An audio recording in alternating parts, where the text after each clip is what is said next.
So what we're about to do, my friends, is we are gonna return the Chevrons with a level 28 character. 28 because it's just fast to make a PvP character, like PvP only character. And then we corrupt it. We cannot get +1 max all resistances. We cannot get so basically we lock out 5 outcomes. So when we corrupt it, we have a higher chance at getting the levels. We really want to hit a +2 AoE, +1 all.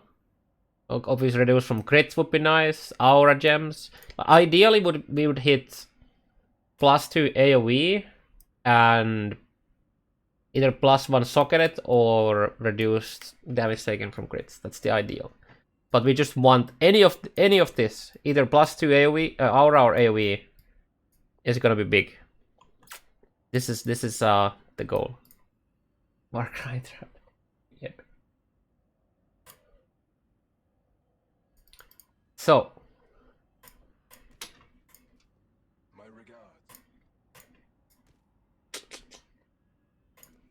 So now we have a level 28 Shavs. I think I'll use a divine or 2 on it quick. Yeah, that's fine. Okay, that's good.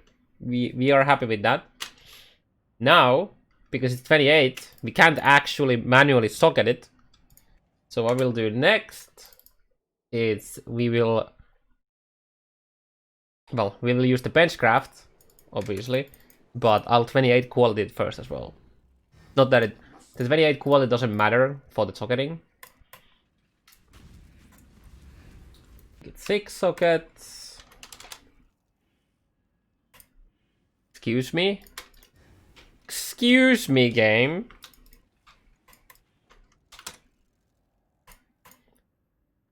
Okay, I think I'm just wondering the sockets here. So if I do this, if I get 3, then it's guaranteed 3 white.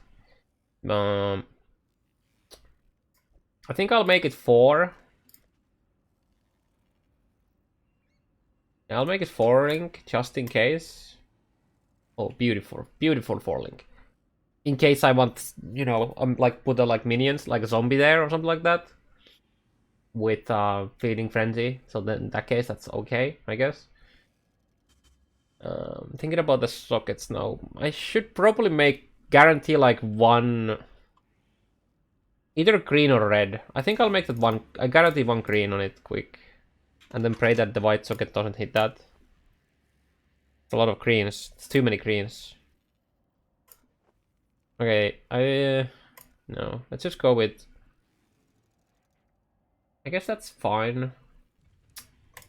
I would really like the white sockets to go in the blue sockets. Okay, that's fine. Okay, that's fine. That is not bad. That is not bad at all.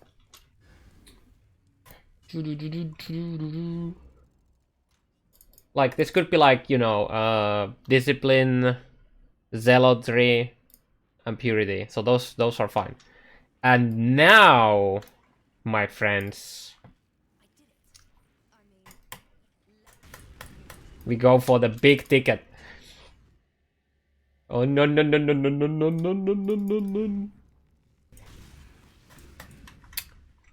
What happens deep in the jungle stays deep in the jungle. Fuck. Okay, so I guess that's gonna be changed to 0. God damn it, dude. Okay.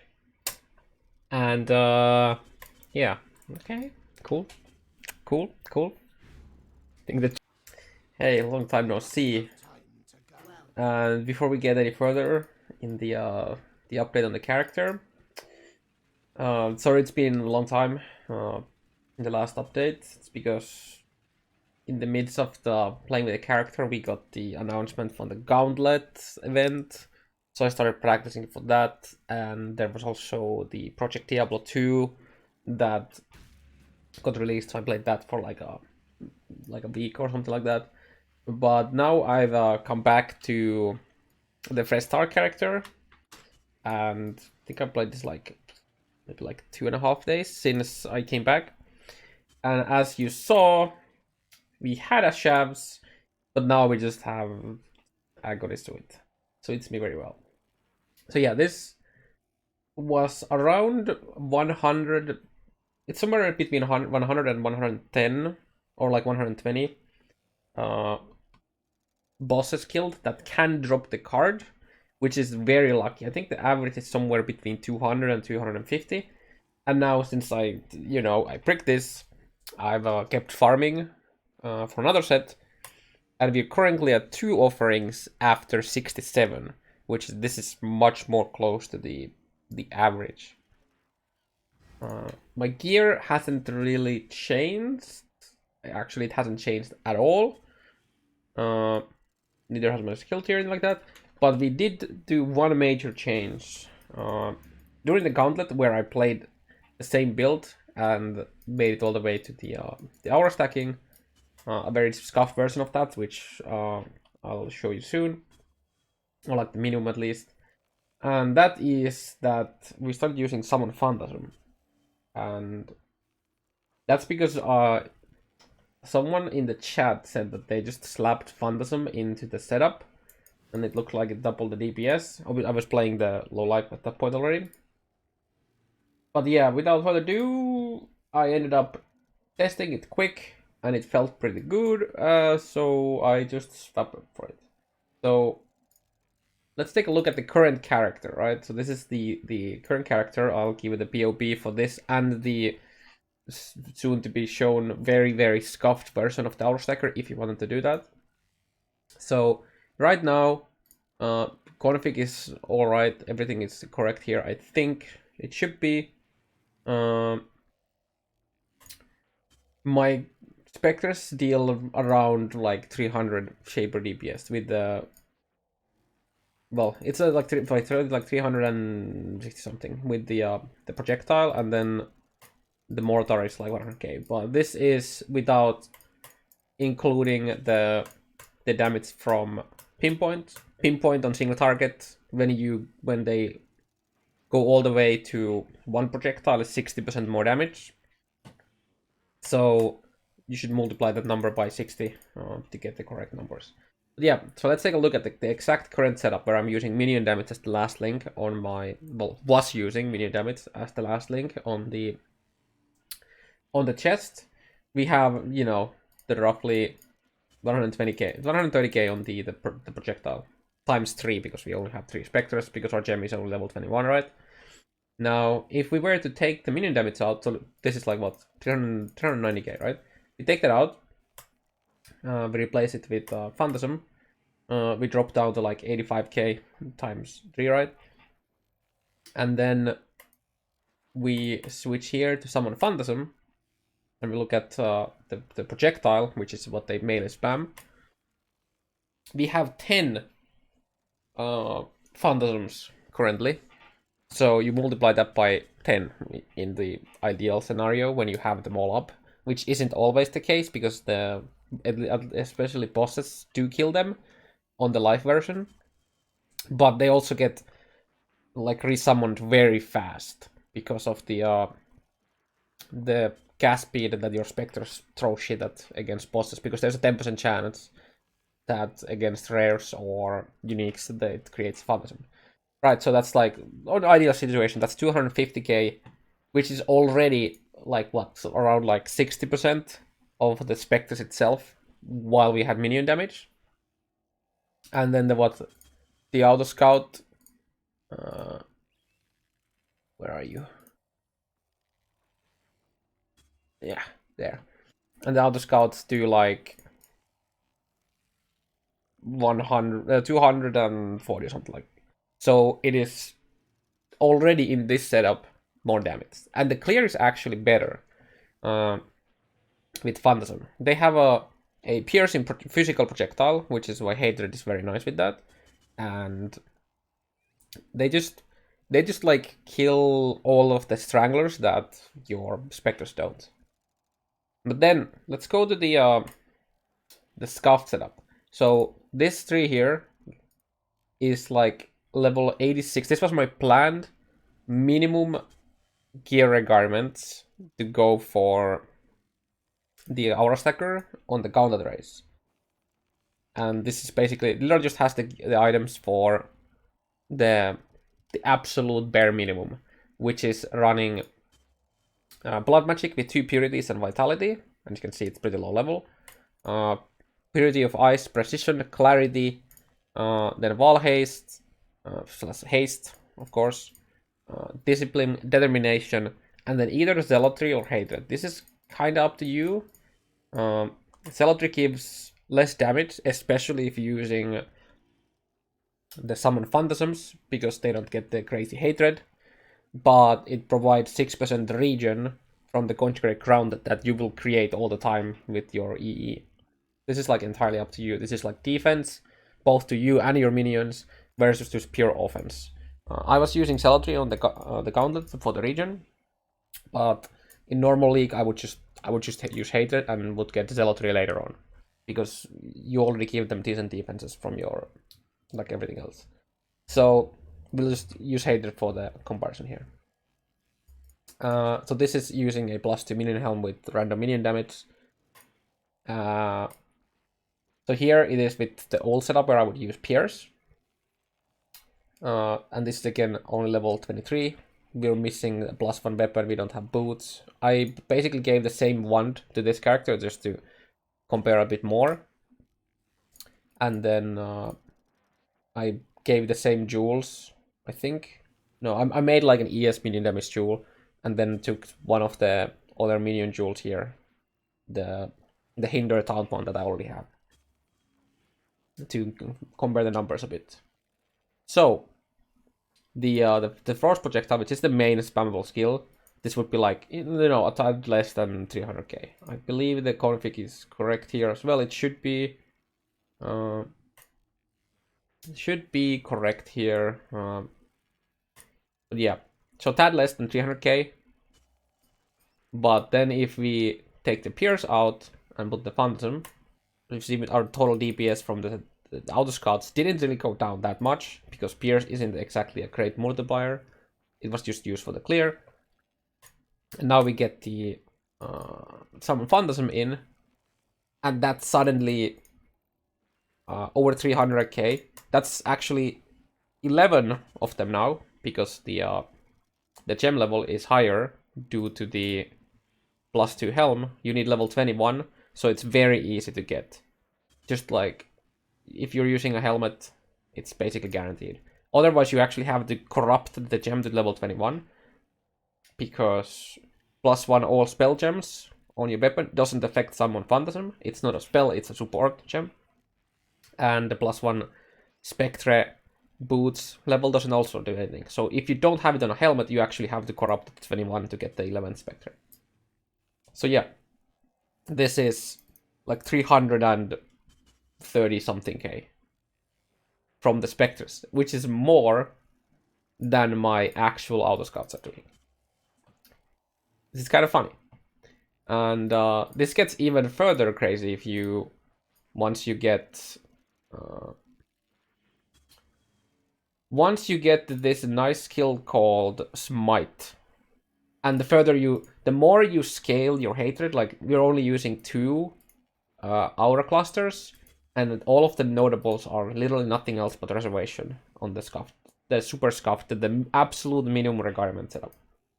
Also, you probably can't do that in normal league. I did this to make my zombie survive in the gauntlet, but you could just do that very easily. So the damage is similar to the life build, but let me just make a quick. Let me slap a random amulet with resistances. Let's just make it elemental resistances. Actually, wait, I can have it here. There's elemental res, right? Yeah. We take that, and then we edit the number here, so we can see the max resistances quick. So this is 82, 82, 83. But this is again with absolute minimum gear. I actually have 3 medium class jewels already for me, and yeah. But I'll talk about this quick. So if you wanted to do the super scuffed setup, which is literally just you need a Shavron's wrappings, you need Conqueror's efficiency, and that's all the minus resist like a reservation you need. Obviously, you take all the nodes in the tree, but the class jewels here are important. So you need 2 uncompromisings. So bare minimum, you need 2 mediums. Well, you could get these from armor notables, as I guess, like small armor clusters. If you really wanted to do that without the mediums, these can spawn on those, and the self controls can spawn on ES as well. But you don't actually need 2 self controls. The most important thing is getting the uncompromising for the determination reservation. One of these jewels could, for example, be one of the purity reservations. I should have one here. Yeah, this is Beer Guile. So Pure Guile for dexterity, and it would also make you blind, which is really nice. It could be pure might, it could be pure amplitude, any of them. The important thing is to have 2 uncompromisings and then 2 reservations for one of the 35%, so discipline or any of the purities. And that allows you to run the, I think this is like what, 10? 1, 2, 3, 4, 5, 6, 7, 8, 9, 10 hours. That's the bare minimum. If you don't have a minion helm, but you had a, say, helmet made with Essence of Loathing that has reduced mana reservation, doesn't even have to be like shrieking or deafening, even just screaming is pretty good. You could also quite easily socket in Dread Banner instead of the precision if you wanted, and Dread Banner is basically like a blind aura around you. Except it doesn't blind, so if you have a blind, it makes it even better. Also, if you really wanted to use Grace instead of Determination, the compromises could be the reservation for Grace. But since we're low life, you're getting some armor from reserving our life. Determination is just better in my opinion. Yeah, I'll give you the BOBs for the super scuffed setup and the current life build in the description, and I'll talk a tiny bit about how we've actually been farming. And I have the jewels already, so I have a uncompromising self-control. Then I have the pure guile with the first among, which is just aura effect. And then, as you see, this is only 3 notables of the 2. As before we need. I have another uncompromising in another jewel. So this will give me all the notables I need, assuming I end up getting the Shavs at some point. And speaking of that, we're still farming class jewels. As you can see in my stats is a lot of class jewels. And how we're doing that is we're farming Foothills. I'll quickly show you, like very, very quickly, how it's done. First things first, you wanna, when you spawn Alva here, you actually wanna get it, like complete them so that your Alva temple is ready. I'm not sure if mine is ready right now. It's not, because I've actually been running these. I've been farming corruption chambers. Actually, there's a one there, and that's how we corrupted the Shavs. That's how I corrupted these gloves in the white socket, and I also poofed a 160 ES gloves. I think you might have seen that I've shown those gloves somewhere in my other updates. They're gone now, so yeah, there's that. And the reason you want to get the Alva temple completed is so that it doesn't spawn anymore. So it just makes it easier to farm this.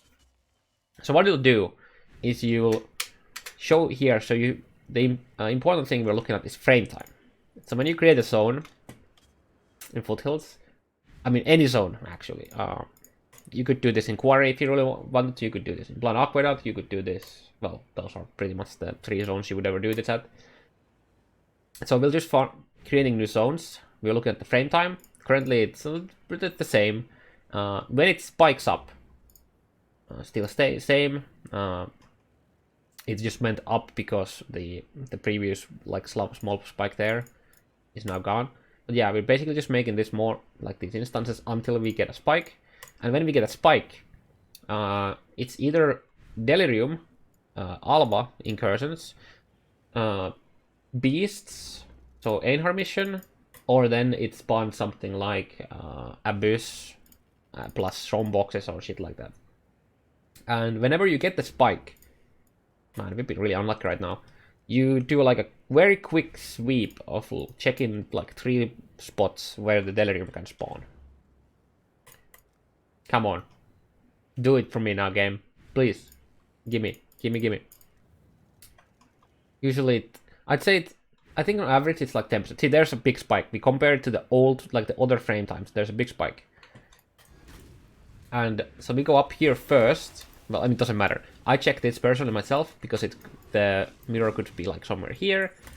Then I go down here and it could be somewhere here. And then if it's not there, then I also check the bottom. So it's like this small sweep, and if it's not there, you just go back and do more. But we got the mirror. Then of course we do the mirror. It's pretty easy to guarantee 4 rewards. You just go around killing some stuff. I'll probably speed up this quick for you, so you don't need to actually watch me do this in its entirety.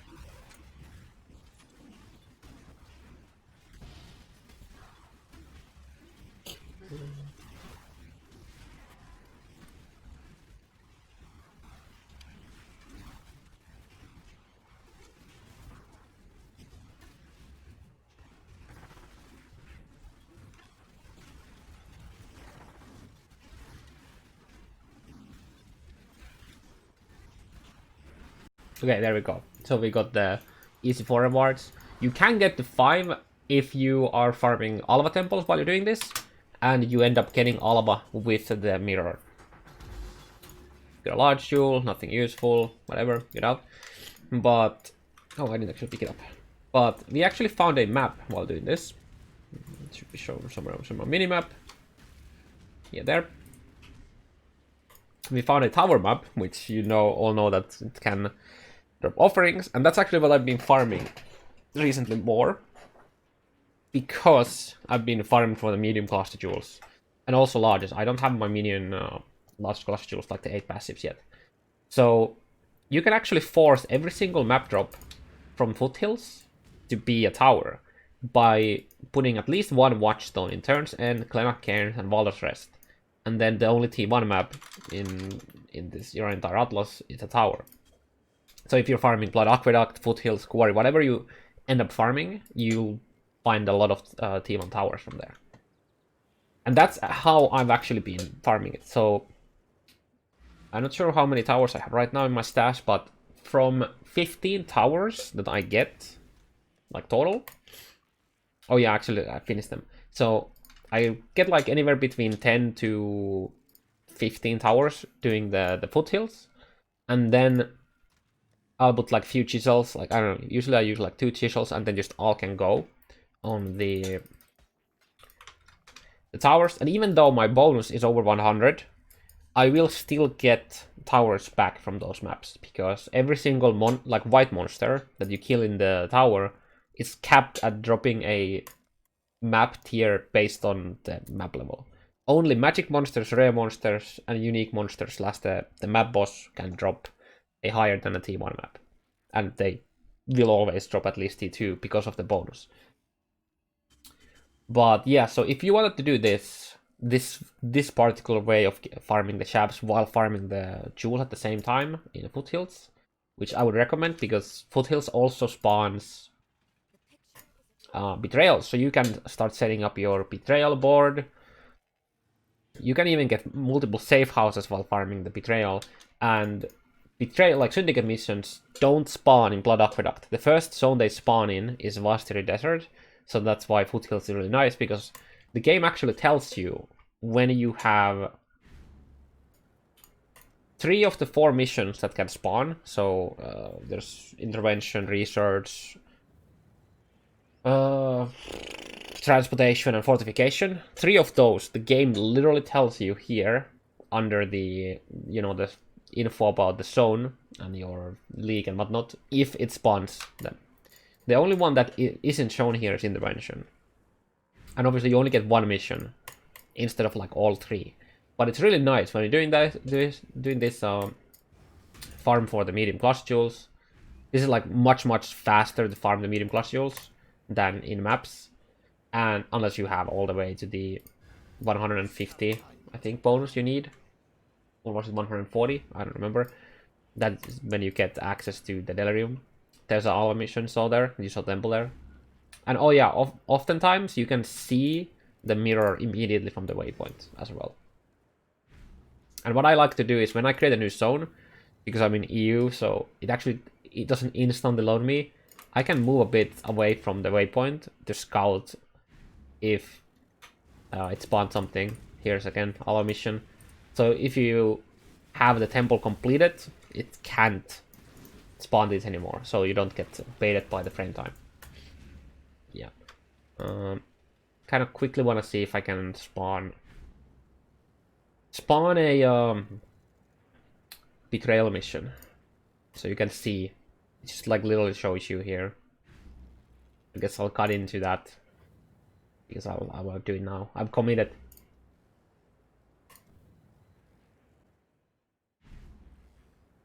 There we go. Defeat the syndicate members guarding the fortification. There you go. They are much more rare than Delirium spawning are, but they do spawn, and allows you to get stuff like Torah in research, for example, is insane. If you're doing this at the start of the league, immediately after you get level 19 gem, if you do get Torah in research at rank 3, that's 200 mil gem XP, which basically, yeah, level 19 gem here. So yeah, I mean that would actually go all the way to 20 immediately. But a lot of the gems regard like 200 something mil to go from 19 to 20. So that's like almost immediately. And in Gauntlet, I actually had a level 20 gem because of the Torah mission when I was like level 84, 85. Yeah, I think that's pretty much it. Still gonna wanna do some blueprints in hopes of getting. Oh, I have actually a bunch of unusual gems. I need to do this. So hopefully get some alt quality gems. But where are they? I should have some replica stuff somewhere. Yeah, some replica blueprints for the EE Sceptre. And then when I get the EE Sceptre, I'm gonna talk about the fossil combination to make a +1 weapon. Hopefully in the next update within a few days. Yeah. Again, thanks for the sorry for the long time between the last update and this. I just haven't really been playing this character much, and there wasn't too much to update. But yeah, the summon Phantasm is big. It's a very big upgrade to the build. Yeah, I'll see you hopefully in less than a month with the new upgrade or update.